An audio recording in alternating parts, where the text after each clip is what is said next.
Calon haji yang positif COVID-19 berada di kloter pertama embarkasi Makassar. Calon haji asal Makassar itu kini jalani isolasi mandiri lantaran diketahui tak bergejala. Calon haji berusia 50 tahun tersebut akan jalani pemeriksaan lanjutan setelah 5 hari ke depan. Jika hasilnya negatif, calon haji tersebut akan diberangkatkan bersama jemaah calon haji lainnya dalam kloter lain.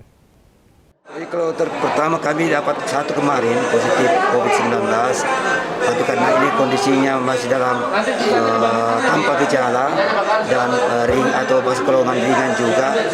Kemarin tanpa gejala statusnya, jadi kami minta untuk isolasi mandiri saja. Kalau kita merujuk ke rumah sakit kan persyaratan rumah sakit itu akan menerima rujukan bila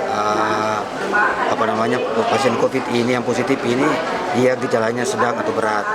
Ya, karena memang membutuhkan tempat tidur untuk istirahat. Kalau kalau mau ringan juga diambil atau tanpa gejala juga kan agak berat untuk dilaksanakan oleh rumah sakit. Karena itu memang yang masuk rumah sakit cuma yang gejala sedang atau berat.